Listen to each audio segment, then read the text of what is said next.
Welcome to Nasdaq TradeTalks, where we meet with the top thought leaders and strategists in emerging technologies, digital assets, and regulatory landscape and capital markets. I'm your host, Jill Malandrino, and joining me on the desk at the Nasdaq market site is Dr. Merav Ozair, global leading emerging technologies expert. We have Ian Bode, Chief Strategy Officer of Ondo Finance, Austin King, CEO of Omni Labs, and Kim Crawford Goodman, CEO of Smarsh. We're here to discuss modernizing financial markets and positioning the U.S. as the global leader in digital asset innovation. It is great to have all of you with us. Welcome to Trade Talks. And I think this is one issue we can all agree on, Merav, is maintaining our leadership as it relates to innovation in the capital markets in the U.S. Yeah, I mean, I guess that's the topic that has been for months. And we would like to keep our, maintain our leadership in digital assets. We are, in a sense. I mean, a lot of, projects are here, but we still, there's. Yeah, I mean, there are a lot of unknowns, but when you think about the current regulatory environment we're in right now, Ian, it certainly has shifted the tone anyway. Oh, it has dramatically shifted, and I think the entire crypto industry is welcoming of that shift. I mean, to your point around this, admin have made very clear that the U.S. needs to be the leader in crypto and broader U.S. capital markets. I think what stablecoins have shown is that people want global access to the dollar in a more convenient fashion in the form of stablecoins. And I think they also see the opportunity to provide that same access in a seamless fashion to broader U.S. capital markets through tokenization. Yeah, I also think that the underlying infrastructure, and now that there's more hope with the regulatory environment evolving, that's also helping to advance the conversation. Yeah, I think this is all happening at a pretty interesting time where the technology has matured to a point where most transactions are nearly free and instantaneous at that point, or at this point in time. And so we're finally getting at least some dimension of progress on the regulatory clarity front, right as the technology is hitting a point where this is really, massively scalable to people just across the world. Yeah, it feels as if, Kim, that the past 12 to 18 months you're hearing about user experience, integration of DeFi and TradFi, where it's not even that ethos of us versus them anymore, and it's going to start to be ubiquitous, at some point. Well, one of the, frankly, advances of the global financial system, period, and I think that cryptocurrencies just take this further, is that it actually is seamlessly global. And so, yes, this topic of America staying at a forefront is important in terms of our ability to provide the infrastructure, our institutions being a part of advancing financials, but staying at the forefront also means fully, seamlessly engaged globally. Yeah, and to that point, I think what you're also seeing is a lot of these U.S. big institutions, the major banks, the asset managers, they are now finally seeing an environment where they can lean forward because regulatory clarity is coming. A lot of them has been investing from a people perspective into this space for quite some time. But they're all now seeing that the winds are finally changing and they're ready to actually move on chain.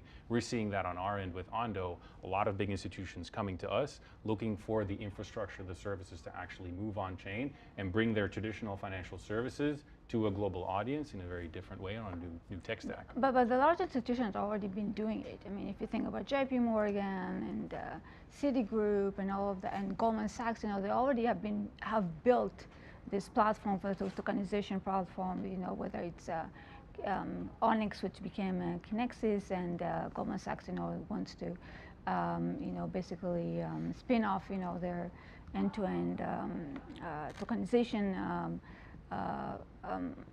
platform that they have. So they already have it, and they probably were expecting for, the regulatory, to, catch up.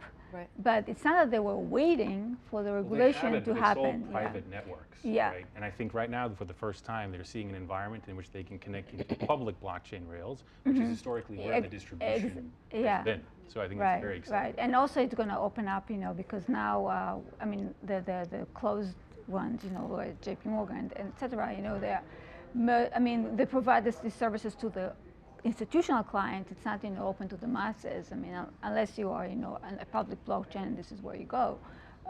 If you are a retail, but And also, you make the same point as well, that the status of tokenization, it's happening right now. It's not necessarily the future. So what's next? Because when I think about this, it seems as if this is going to be where digital infrastructure is evolving to. This is going to be where you start sourcing liquidity and so forth. So what's next if we're already there?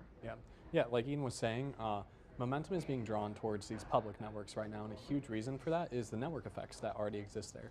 So we're already seeing hundreds of billions of dollars of stablecoins out there. You know, we still don't have clear regulation around what is a stablecoin that is like compliant and legal from the perspective of the US, but already there's hundreds of billions of dollars out there. So we think this is going to scale massively in the next couple of years here to trillions of dollars. But moving past that, you know, we're starting to see teams experiment with treasury bills, bonds, et cetera, on chain. Ondo is doing a bunch with this right now, and I think really that is kind of the next stage of what's about to happen in regards to tokenization. I mean, speaking about bonds, I mean, Thailand, I mean, has been doing it already. They had, you know, a bond, you know, a government bond, you know, they had like a pilot that they did, you know, about in 2020, and now they, 5 years later, exactly 5 years later, you know, they said they're going to launch, you know, a bond, a government bond, and I think that, and from their perspective, I think they are the only country that have really, you know, tokenized a government bond. And they really managed, you know, to show the financial inclusion, the democratization, you know, of the financial system, because usually, you know, the ones, you know, who buy, you know, those bonds are the big institutions. But with what they managed to show with this pilot, you know, 5 years ago, is, you know, the ones that really, you know, bought those bonds were basically everyone on the street. And Kim, that's a great point that Merav makes, because we tend to think in very U.S. or Western-centric terms, right? Where what's the value? How am I hedging? You know, how is this particular vehicle trading? But the fact of the matter is, this underlying infrastructure is providing cross-border payments and commerce and growing local microeconomies and alternative forms of capital formation. Well, in fact, when you ask the question about what's next, and your question about infrastructure relates to it exactly. We talk about needing regulatory clarity, which we believe is coming, but we also need regulatory effectiveness. And what is going to help with regulatory effectiveness and help the United States also, you know, hopefully have a leadership position, is the critical infrastructure that exists. Yes, in the underlying pipes that has been articulated here, but also in the underlying regulation. And there will be regulatory changes, but you know, for example, we study this constantly at Smarsh. We're the global leader in communications compliance. That's an example where this is a global standard. Right. It is a couple decade standard. It will feed directly into whatever regulatory regime exists for whatever new tokenized digital currencies, whatever new vehicles exist. And so, yes, you know, it was discussed earlier that a lot of times the larger banks are involved in this because of the infrastructure they have. But there's also critical infrastructure on the compliance and regulatory side that will be leveraged here. Yeah, and you're moving along with it at Ondo, so there must be, you know, light at the end of the rainbow there if you're already executing on these projects. No, 100%. I mean, I think it was a month ago, 2 months ago, we announced a major partnership with MasterCard, precisely to that point of they have developed an internal private network. We are now providing the rails so that they can connect into the public blockchains, so that you can basically settle a transaction within a normal traditional financial environment, but running on crypto rails for something that is happening on a public blockchain rails. So we fundamentally believe that that connectivity between public and private is starting to happen now, and we're seeing a lot of inbounds from the traditional financial incumbents to make that happen. It has to happen, because without this interoperability that you have between what we call, you know, the CeFi and DeFi, it's not going to really, you know, pick up I mean, regardless of, you know, you can have all the regulation, favorable regulation in the world, but without that infrastructure and this interoperability, that's what you're building, you know, it's not going to happen. You need that infrastructure. You need that. On the piece of what's next, because I think that's exactly what's going to happen. You're starting to see traditional finance connect into public blockchain rails, and traditional financial assets actually move over to these public blockchain rails. I mean, stablecoins right now have 230 billion, give or take, in circulating supply. We think what's next is treasuries. We are the largest issuer of tokenized treasuries, but next up is stocks and ETFs. I think the same rails that gave people global access to the US dollar will now give global access to US capital markets. So we fundamentally believe that the next wave of tokenization will be things that are already publicly available, but only to a subset of people. So that includes stocks and ETFs, but to a global audience this time. And Austin mentioned that a lot of things are coming together now in order to enable this future sooner rather than later. We shouldn't forget about AI as a element of what can be deployed here in order to not just make it more productive, but also make it safer.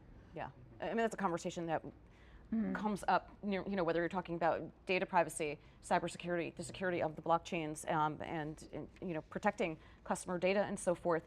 But I want to go back to traditional financial institutions for a moment here. Ian had mentioned bringing on stocks, bringing on bonds, and tokenizing them. How do you think traditional financial institutions are, or if they will embrace that? Yeah, honestly, I think they look at it from a very rational, just business perspective. Like, is it going to save us money or is it going to make us more money? And so on the saving money side of things, a lot of this, people talk about crypto taking over the financial system. That's, that's not necessarily what's going to happen here. It's more just going to take over the back office. And so there's a ton of just operational logistics that firms and funds need to go through in order to just conduct their business today. And it's just costly to do that. And so a lot of the software can just automate that. And on the expanding revenue side of things, it's really just about accessing a new market that they haven't been able to before. And so that, I think, is the primary way through which these firms will be evaluating how much they should lean into this technology. Right. So it goes back to operational efficiency. I don't think there should be resistance. I mean, if you think about it, JP Morgan is already talking about these efficiencies, and this is why they built their own platform. Whether it's Goldman Sachs talking about that, Mastercard is now, and Visa also has one, with a different partner on Ethereum. I think they're doing it.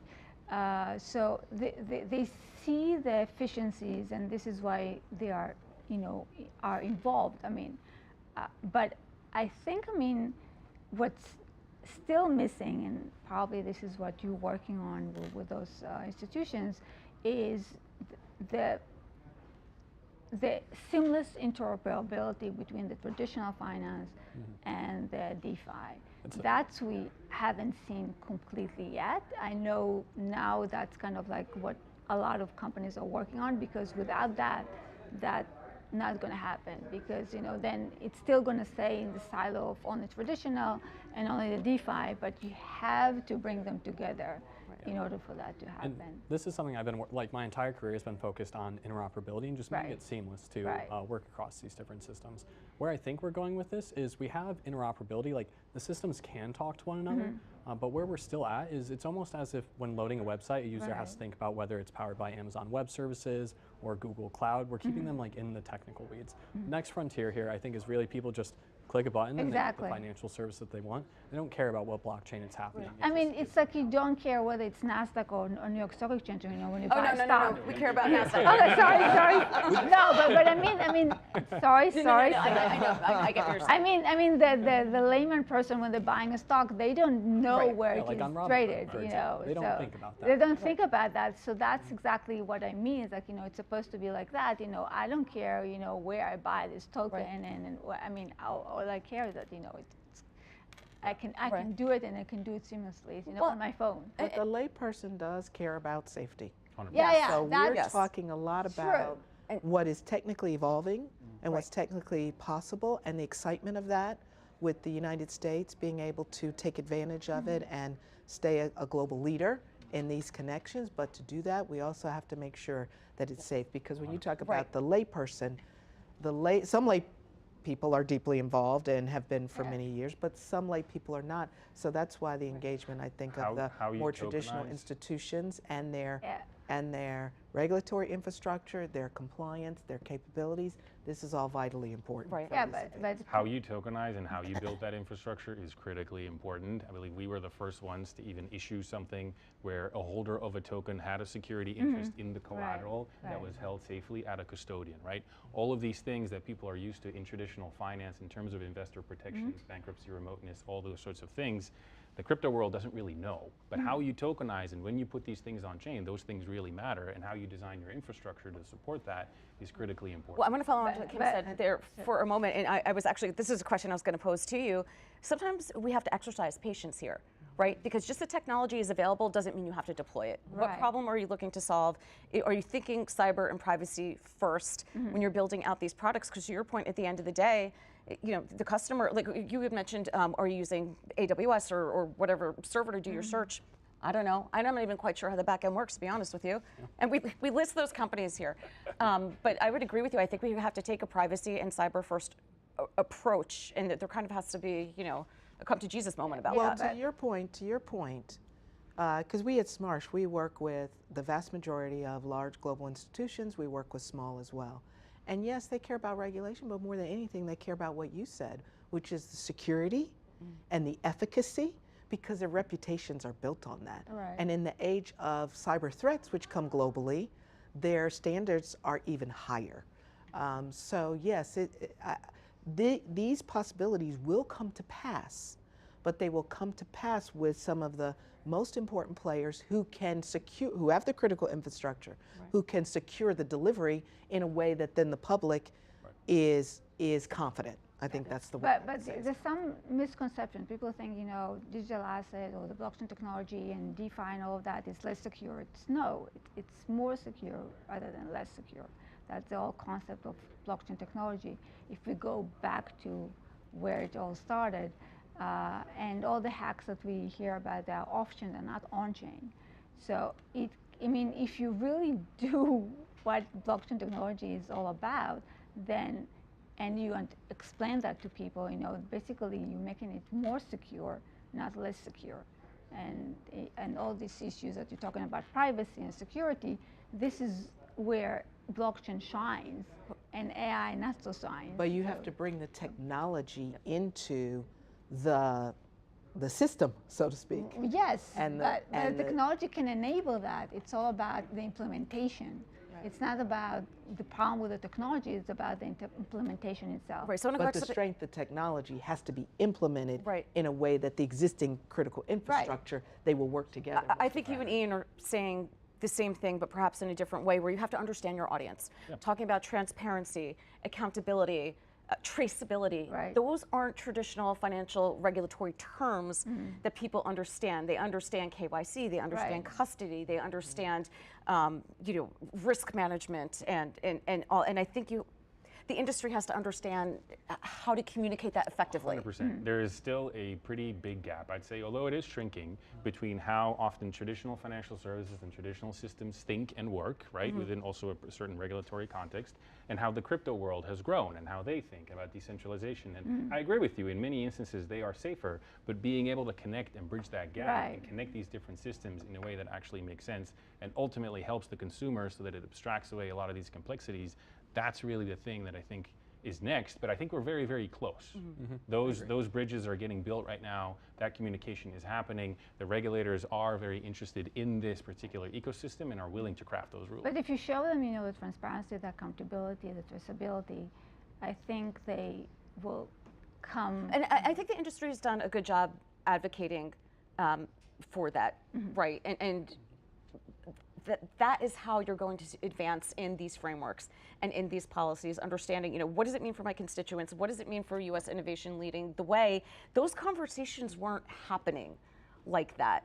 And it's really been, you know, I would call it 18, 24 months that you're starting to see this cohesiveness come together. Yeah, I think crypto's growing up in a lot of different ways right now, where for a long time, it's always been a very ideological thing, but now it's hitting a point where you don't have to be ideological about the technology, it can just be useful for your business. And so that I think has been one very big cultural and communication shift that we've seen over the past 18 months here. And I think we're gonna lean more into it. There's still many people that are very ideologically driven, but it's just pretty pragmatic technology at this point that can just help businesses across the world. All right, we'll leave it at a positive note. That went by fast, didn't it, guys? Appreciate everyone's insight. Thanks for joining us on Trade Talks. I'm Jill Malandrino, Global Markets Reporter at Nasdaq.